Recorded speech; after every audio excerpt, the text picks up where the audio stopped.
Olá, gente querida do coração verde e amarelo. Agora mais uma edição do seu jornal Folha do Brasil e o compromisso com a verdade.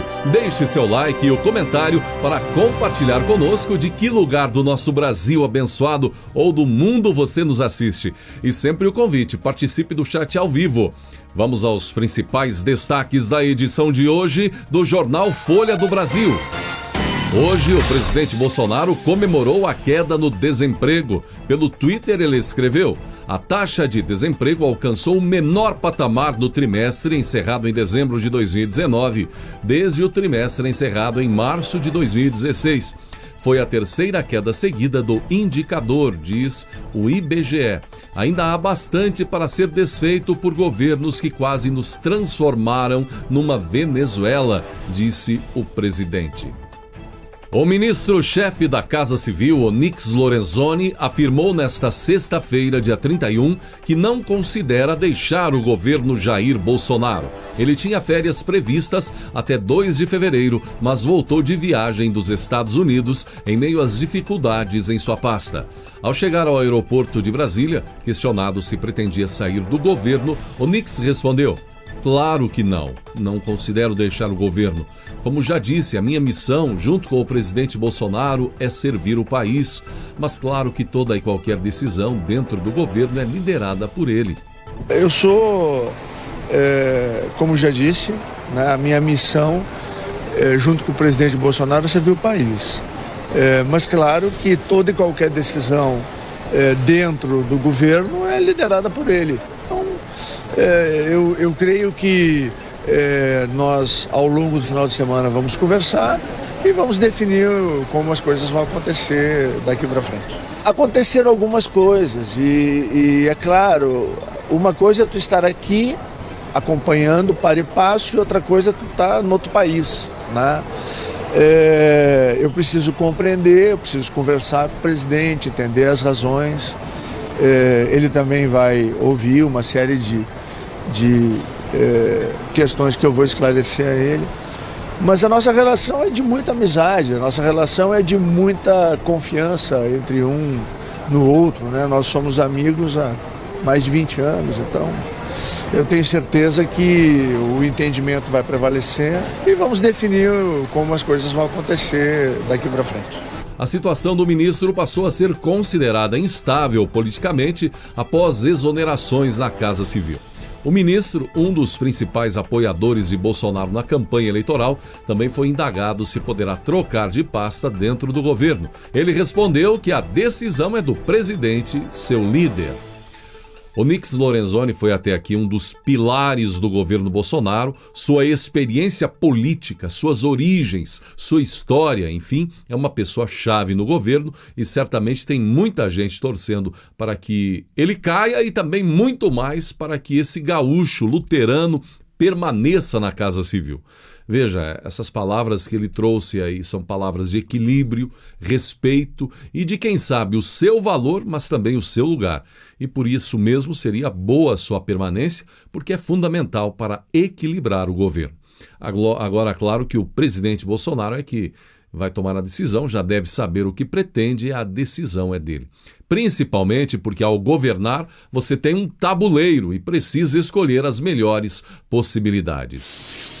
Como todos sabem, lidar com a Câmara dos Deputados do Brasil não é tarefa fácil. Agora, a tal Casa de Leis prepara a votação neste semestre do novo modelo do Fundo de Manutenção e Desenvolvimento da Educação Básica, o Fundeb. O texto estaria sendo elaborado sem a participação do ministro da Educação, Abraham Weintraub. Ministro que nessa semana foi alvo de duras críticas do presidente da Câmara, Rodrigo Maia, piorando um relacionamento já muito difícil desde o ano passado. Para parte dos deputados descontentes, Weintraub é um dos ministros que enfrentam o Congresso. Sobre o Fundeb, o texto em discussão sobre o fundo é que ele pode ser aprovado com acordo após ajustes. é o da relatora Dorinha Rezende, que sugere que o valor do Fundeb seja elevado progressivamente até o patamar de 40%. Hoje é 10%. O Fundeb é repassado pela União às secretarias estaduais e municipais. Os recursos são uma complementação para a educação básica, que vai do ensino infantil ao médio. A lei atual prevê o fim do fundo em 2020, por isso o Congresso discute um novo formato para restabelecê-lo. O projeto é de emenda à Constituição, é PEC, e por isso precisa do aval de 3/5 dos deputados e dos senadores para entrar em vigor. Por isso, tamanha a importância do bom relacionamento entre o Ministério da Educação, o Ministro da Educação e a Câmara. Alguns dos comentários que circulam em Brasília é sobre a necessidade desse bom entrosamento entre o Ministro da Educação e a Câmara, e assim a pressão seria grande para a saída de Weintraub, que cederia seu lugar para o atual ministro-chefe da Casa Civil, Onyx Lorenzoni, tudo para tentar azeitar as relações com o Congresso na questão da educação e fazer a pauta desse setor andar, e também para ajustar a questão de Onyx. O que essa ala não esclarece é sobre o ministro da Educação, Weintraub, outro grande aliado e de confiança do presidente Bolsonaro. Aliados do presidente sempre salientam que a decisão é do presidente, que gostam de Weintraub e que o próprio presidente não costuma atender a opiniões do Congresso para montar sua equipe. Diante dos fatos, agora o presidente Jair Bolsonaro deve avaliar e tomar a melhor decisão a respeito. A verdade é que nós, cidadãos comuns, julgamos fácil governar. Mas nosso ponto de vista parte é da iniciativa privada. O empresário quer fazer algo, vai e faz. E quando olhamos para o presidente Bolsonaro, achamos que é a mesma situação, a mesma coisa, e não é. Muitos sugerem que o presidente deve partir para um enfrentamento completo com a Câmara dos Deputados. Outros falam que isso ou aquilo deveria ser fechado. Mas isso é falado sempre a partir do ponto de vista privado, onde o presidente ou qualquer instituição pública tomaria suas decisões e não sofreria com as pressões, retaliações, com a opinião pública internacional, com a estabilidade econômica ou o fim dela, ou seja lá o que for. Mas não, tudo entra na balança de um presidente. Lula e Dilma, por exemplo, e seus aliados foram tentar resolver a parada com mensalão, petrolão, politicagem de quinta categoria e afundaram o país na lama toda que vimos nos últimos anos. O que o presidente Bolsonaro precisa continuar fazendo é manter intacto o compromisso em não negociar valores com deputados na modalidade petista e não cair nas redes da corrupção. E gerenciar da melhor forma possível a disputa de poder que nasce dentro do Congresso Nacional e também nas vaidades pelas vias subterrâneas que todo governo tem. Jornalista da Globo demitida por estar gorda, ela desabafa. Um caso ocorrido no ano passado voltou à tona nessa semana com a jornalista Michele Sampaio, ex-repórter da afiliada da Globo no Vale do Paraíba, fazendo um desabafo na imprensa sobre sua demissão em 2019 após engordar devido à gravidez. Ela confessa ter ficado triste por não conseguir atender ao pedido de sua chefia, mas acredita que sua demissão foi injusta. Michele disse o seguinte: me pediram para emagrecer em 1 ou 2 meses, mas eu falei que era difícil. A decisão da diretoria era que eu voltasse para o meu peso de antes da gravidez. Mudou um pouco minha fisionomia, eu fiquei um pouco mais bochechudinha, mas não justifica.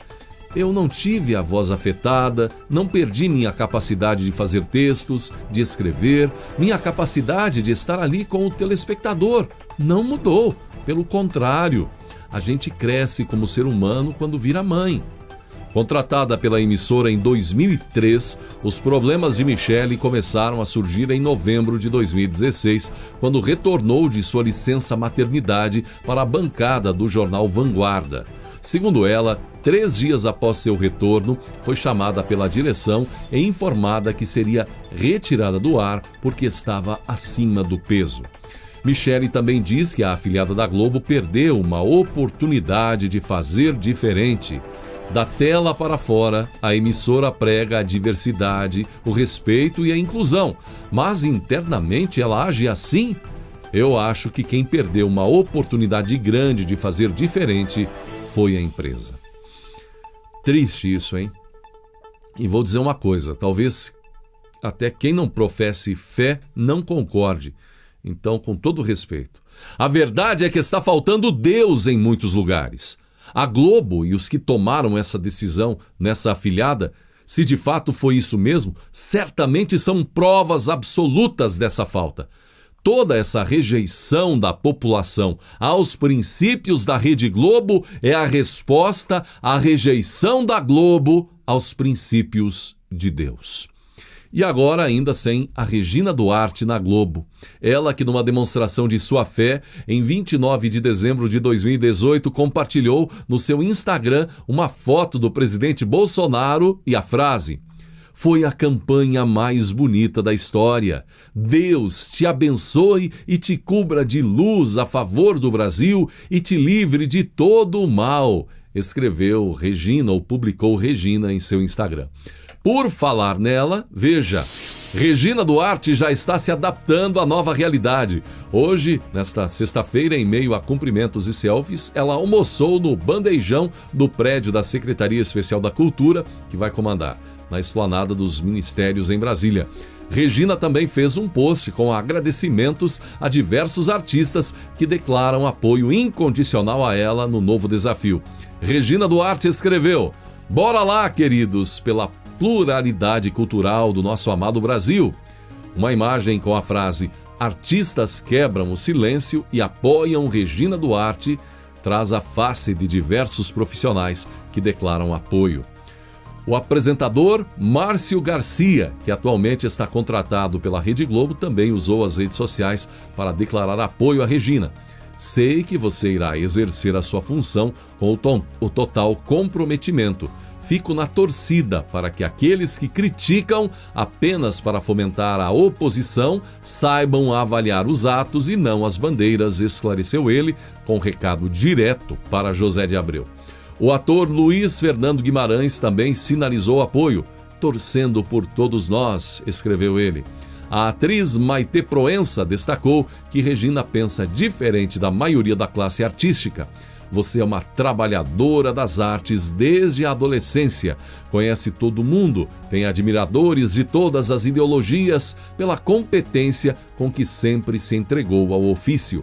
Pensa diferente da maioria de nossa classe, mas isso não a torna perversa", disse a atriz por meio do Instagram. Além deles, declararam apoio Glória Pérez, Ari Fontoura, Beth Goulart, Thiago Rodrigues, Mário Frias, Carla Daniel, Carlos Vereza, Carlos Diegues, Rita Guedes, Felipe Folgose, Carlos Machado, Sara Shiva, Fábio Vilaverde, Zizi Posse, Mila Cristi, Carolina Ferraz e Bochecha, entre outros. Gesto bonito, estão de parabéns e dando uma grande lição a um ou outro que com palavras toscas estão perdendo credibilidade e também o respeito da população brasileira ao criticarem Regina Duarte. E a propósito, depois de Luciano Huck ir a Davos e lá, em tom de candidato, fazer algumas críticas ao governo federal, os internautas não perderam tempo. Pelo Twitter, alguns compartilharam: "Se as eleições fossem hoje, Luciano Huck teria empate técnico com a margem de erro", diz pesquisa. E entre as várias medidas que o governo brasileiro tem tomado como prevenção sobre o coronavírus, a Agência Nacional de Vigilância Sanitária, Anvisa, divulgou uma nota com recomendações para evitar a propagação do surto de coronavírus, incluindo que todos os trabalhadores de portos, aeroportos e áreas de fronteiras, até mesmo os profissionais que fazem inspeção de bagagem, devem usar a máscara de proteção, máscara cirúrgica, em uma tentativa de impedir contágios, mesmo quando não houver informação de casos suspeitos nos voos e navios que chegam. Recomenda ainda que medidas de higiene também devem ser reforçadas. Muito importante as recomendações, pois esses são os lugares de entrada do vírus no país e tais profissionais estão ali em longos períodos vulneráveis, portanto, altamente vulneráveis, e também são pontos de conexão para a transmissão em casos onde aconteça a contaminação e não apareçam sintomas ou no período de incubação, quando tal vírus já seria capaz de ser transmitido. E neste sábado, acontecendo em muitas cidades do Brasil, vários eventos para levantamento de apoio à criação do novo partido do presidente, Aliança pelo Brasil. Muita gente ainda em dúvida, com dúvidas, e lembramos então que mais uma vez você esclarece fácil as dúvidas, tudo fica fácil e bem esclarecido acessando o site www.aliancapelobrasil.com.br. E vamos agora à reflexão de hoje. O parto da girafa é feito com ela em pé, de modo que a primeira coisa que acontece ao recém-nascido é uma queda de aproximadamente 2 metros de altura. Ainda tonto, o animal novinho tenta firmar-se nas 4 patas, mas a mãe tem um comportamento estranho. Ela dá um leve chute e a girafa filhote cai de novo no chão. Tenta levantar-se e de novo é derrubada. O processo se repete várias vezes até que o recém-nascido, exausto, já não consegue ficar em pé. Nesse momento, a mãe novamente o instiga com a pata, forçando-o a levantar-se, e já não o derruba mais. A partir daí, ele se levanta sozinho, com forças, e consegue ficar firme de pé. A explicação é simples. Para sobreviver aos animais predadores, a primeira lição que a girafa deve aprender é levantar-se rápido para fugir dos inimigos. Portanto, a aparente crueldade da mãe girafa tem a importante função de treinar o filhote para que não seja devorado pelos outros animais selvagens. Esse aprendizado vai ser fundamental para a própria sobrevivência da espécie. Levando para o lado da nossa vida, devemos saber que também é com os tombos da nossa jornada que vamos ficar espertos, habilidosos, vamos adquirir experiência, conhecimento e sabedoria. Não se entregue diante das dificuldades. A vida é um presente. Os problemas são temporários. E quando passarem, certamente a aprendizagem ficará com você.